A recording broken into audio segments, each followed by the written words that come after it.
Auburn, Alabama. President Trump on Monday strongly endorsed Roy S. Moore, the Republican nominee for a United States Senate seat here, prompting the Republican National Committee to restore its support for a candidate accused of UAL misconduct against teenage girls. Mr. Trump's endorsement strengthened what had been his subdued, if symbolically significant, embrace of Mr. Moore's campaign. At Mr. Trump's direct urging, and to the surprise of some Republican Party officials, the National Committee, which severed ties to Mr. Moore weeks ago, opened a financial spigot that could help Mr. Moore with voter turnout in the contest's closing days. Democrats' refusal to give even one vote for massive tax cuts is why we need Republican Roy Moore to win in Alabama, Mr. Trump posted on Twitter on Monday, before he formally endorsed Mr. Moore during a telephone call. We need his vote on stopping crime, illegal immigration, border wall, military, pro-life, VA, judges' Second Amendment and more. Mr. Trump's endorsement and the party's reversal hours later came a day after Senator Mitch McConnell, the Republican leader, had stepped back from his earlier criticism of Mr. Moore, saying Alabama voters should make the call on whether to send Mr. Moore to the Senate. Taken together, the week's developments suggested that Republicans were increasingly confident that Mr. Moore is well positioned to defeat Doug Jones, the Democratic nominee, in next week's special election. But even as senior Republicans again coalesced around Mr. Moore, there were reminders that the party's internal divide over its nominee remained. Mitt Romney, the party's presidential nominee in 2012, warned that Mr. Moore's presence in Congress would be a stain on Republicans and the country. No vote, no majority is worth losing our honor, our integrity, Mr. Romney wrote on Twitter. Although Mr. Moore appeared to be regaining important support in his party, some of his accusers pushed back at recent remarks in which he said he did not even know them, let alone behave inappropriately. It is not clear whether the back and fifth will do anything to change the contours of the race, which is especially close by the standards of a state where Republicans tend to rout their rivals, but many party officials believe that Mr. Moore has steadied his candidacy and that they should back, or at least avoid further antagonizing, someone who could soon be in the Senate. Mr. McConnell, for instance, refrained Sunday from criticizing Mr. Moore, repeating earlier remarks indicating that the Senate might expel Mr. Moore if he were seated after numerous accusations of misconduct and unwanted overtures. 9 women have come forward in recent weeks to describe their encounters with Mr. Moore, including a woman who said that Mr. Moore molested her when she was 14 years old.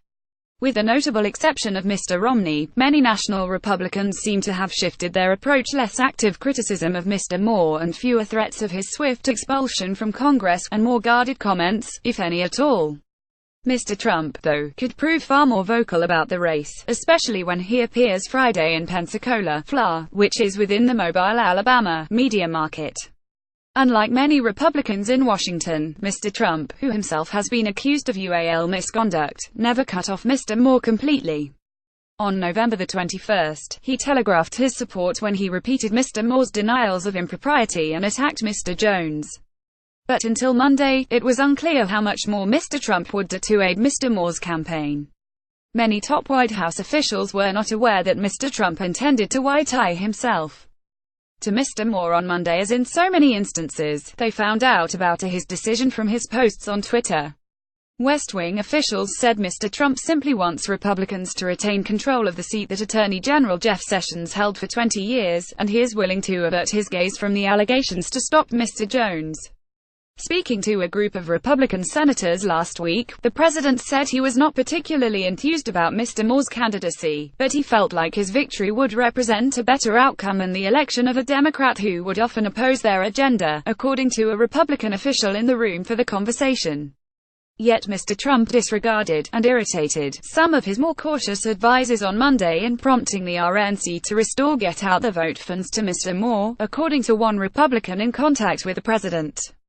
The Senate Republican campaign arm, which is controlled by Mr. McConnell, had no plans to offer financial help to Mr. Moore, officials said. Even to some of his allies, Mr. Trump's decision to link the party to someone accused of preying on teenagers marked another example of his impulsive style and penchant for creating new controversies when he is under fire. 2 factors appear to have moved Mr. Trump. He likes to associate with winners, and Mr. Moore has apparently stabilized in the polls. Further, no other women have come forward recently to level additional accusations against Mr. Moore. But Mr. Moore, who was twice effectively removed as Chief Justice of the Alabama Supreme Court, has been unable to outrun the accusations that became public last month. Debbie Wesson Gibson, who has said she dated Mr. Moore for about 2 months when she was 17 and he was twice her age, showed the Washington Post a graduation card she said he had written to her. In scrawling script, it wished her a happy graduation and said, "I wanted to give you this card myself. I know that you'll be a success in anything you do." Roy, in a text message on Monday night, a spokeswoman for the Moore campaign said that the Post was reaching and argued that the newspaper was trying to write yet another story to distract from Doug Jones' extremist liberal record. And last week, Lee Kaufman, who accused Mr. Moore of touching her over her underwear when she was 14, wrote her own letter in response to Mr. Moore's denials. "What you did to me when I was 14 years old should be revolting to every person of good morals," Ms. Kaufman wrote in the letter published by the Alabama Media Group. "But now you are attacking my honesty and integrity. Where does your immorality end?" Some people quickly criticized the president for his endorsement. Paula Cobia, a lawyer for another of Mr. Moore's accusers, said Mr. Trump was being hypocritical in advocating a border wall to keep out criminals while endorsing a Senate candidate with multiple accusations against him for child molestation and UAL predation. Hours later, Ms. Cobia released a statement on behalf of Gloria Deason, who said that she dated Mr. Moore when she was 18 and that Mr. Moore lied when he said he did not know his accusers. So far, the president's preferred form of support for Mr. Moore has been to go after Mr. Jones, whom he criticized as a puppet of Democratic leaders in Congress.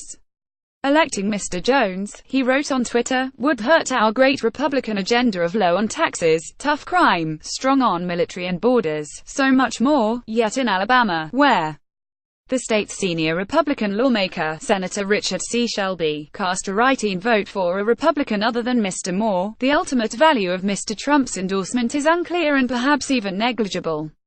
Although Mr. Trump easily carried Alabama when he was on the ballot, the candidate he preferred over Mr. Moore lost the primary runoff by 9 percentage points. Still, Mr. Moore's allies believe that the White House's backing could help. "The biggest benefit we get from this is momentum and excitement about the campaign," said Bill Armistead, the chairman of Mr. Moore's campaign, who said Mr. Moore would not attend the president's Pensacola rally on Monday in Auburn, a college town that is the cultural heart of a county where Mr. Trump won 59% of the vote. Andrew Orman said the president's endorsement affirmed his support for Mr. Moore, and he thought it wise that Republicans in Washington seem to be moving away from condemnation and toward insistence that Alabama voters should make up their own minds. "Let the people use their own judgment or whatever," Mr. Orman said. But the president's endorsement did not seem to matter to some voters, including supporters of Mr. Trump. "I like Trump, I'm a fan of Trump," said Kyle Smith, 20, who is studying to be a welder and said he needed more time to study the race. "But, I'm not making my decision off him." Richard Farsett reported from Auburn, Alan Blinder from Atlanta and Jonathan Martin from Houston. Jess Bidgood contributed reporting from Birmingham, Alabama, Maggie Haberman from New York, and Thomas Kaplan and Eileen Sullivan from Washington. A version of this article appears in print on December 5, 2017, on page A20 of the New York edition with the headline "Trump endorses Moore in Senate race, r.n.c. restores support."